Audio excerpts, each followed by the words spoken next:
Hai anak cerdas, kembali lagi di Mari Belajar. Hari ini kita akan membahas tema 6, subtema 1, pembelajaran 1. Lingkungan mempengaruhi kesejahteraan masyarakatnya. Nah, oleh karena itu, masyarakat diharapkan peduli terhadap lingkungannya supaya sejahtera. Nah, kira-kira bagaimana kepedulianmu terhadap lingkungan yang ada di sekitarmu? Nah, anak-anak cerdas, coba perhatikan gambar berikut ini. Gambar berikut ini merupakan gambar dari warga masyarakat yang melakukan gotong royong membersihkan lingkungan. Apakah anak-anak cerdas pernah ikut bergotong royong untuk membersihkan lingkungan di sekitar rumah? Jika di lingkungan rumahmu tidak pernah mengikuti gotong royong membersihkan lingkungan, pasti anak-anak cerdas pernah ikut gotong royong di sekolah. Nah, selanjutnya anak-anak cerdas, coba amati gambar berikut ini. Gambar berikut ini merupakan gambar dari masyarakat yang sedang bergotong royong menanam pohon. Tahukah anak-anak cerdas bahwa pohon yang ditanam sangat banyak manfaatnya, terutama bagi kita manusia.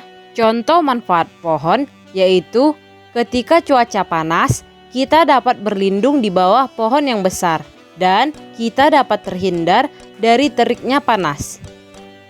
Nah, gambar-gambar tadi merupakan gambar dari warga negara Indonesia yang peduli terhadap lingkungannya.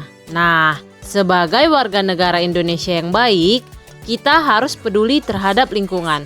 Misalnya, yaitu dengan cara ikut membantu membersihkan lingkungan dengan bergotong royong. Yang kedua, yaitu menjaga keamanan lingkungan. Dan yang ketiga, mematuhi peraturan yang ada di lingkungan kita. Nah, anak-anak cerdas, apakah kamu sudah mematuhi peraturan yang ada di lingkungan sekolahmu? Soal pertama. Nah, tuliskan 4 peraturan di sekolah yang harus kamu patuhi. Nah, anak-anak cerdas, kegiatan mematuhi peraturan sekolah merupakan bentuk pelaksanaan kewajiban siswa sebagai warga masyarakat dalam mengisi kemerdekaan dengan kegiatan-kegiatan yang positif. Bangsa Indonesia telah merdeka sejak tahun 1945. Nah, kemerdekaan bangsa Indonesia diperoleh dengan perjuangan penuh pengorbanan.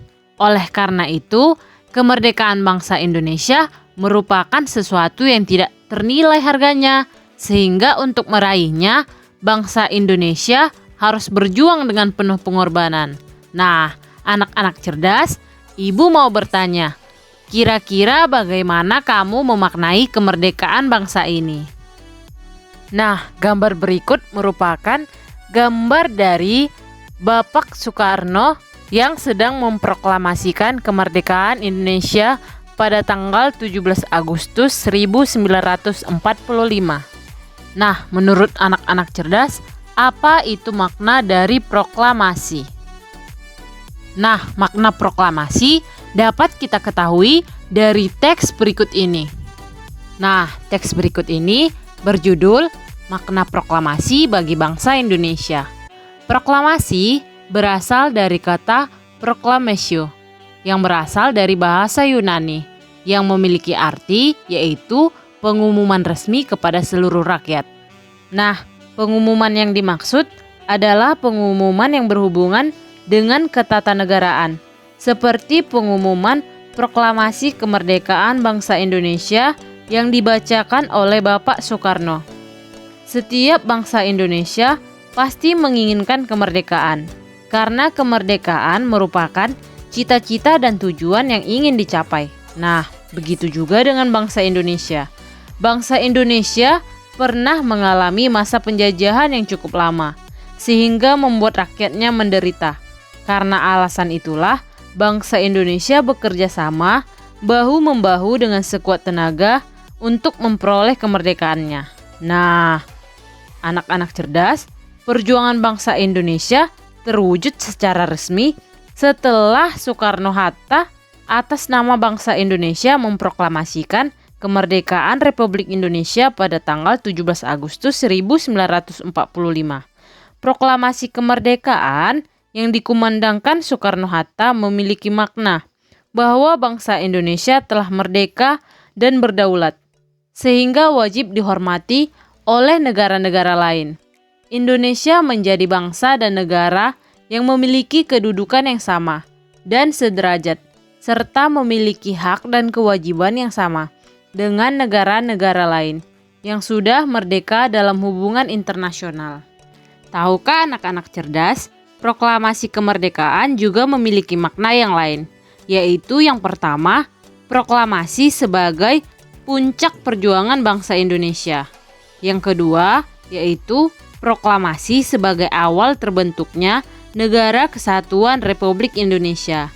Yang ketiga, proklamasi kemerdekaan sebagai titik tolak perubahan hukum kolonial menjadi hukum nasional. Dan yang terakhir, proklamasi menjadi pintu gerbang menuju masyarakat yang adil dan makmur. Nah, kemerdekaan merupakan cita-cita dan tujuan yang ingin dicapai oleh setiap bangsa di dunia. Begitu juga dengan bangsa Indonesia.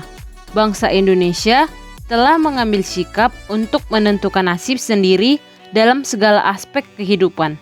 Bangsa Indonesia memiliki kewajiban untuk mempertahankan kemerdekaan dan mengisi kemerdekaan yang telah diraih dengan cara meningkatkan taraf kehidupan bangsanya, memajukan kesejahteraan umum, mencerdaskan kehidupan bangsa, dan ikut melaksanakan ketertiban dunia. Jadi, proklamasi kemerdekaan dapat dijadikan jembatan emas bagi bangsa Indonesia menuju masyarakat yang sejahtera, adil, dan makmur. Nah, teks yang kita baca tadi berjudul Makna Proklamasi bagi Bangsa Indonesia. Nah, pada judul teks yang telah kita baca, sudah terdapat kata penting yang menjelaskan apa isi dari teks yang kita baca. Setiap judul teks memiliki kata-kata penting yang mencerminkan informasi dari dalam teks. Nah, kata-kata penting pada judul dapat menjadi pemandu bagi pembaca untuk menebak isi pokok atau informasi yang terdapat dalam teks. Dengan demikian, sebelum membaca teks secara keseluruhan, kita dapat menebak kira-kira apa isi teks dengan cara menemukan kata-kata penting pada judul teks. Nah, kata-kata penting itu dapat kita sebut sebagai kata kunci.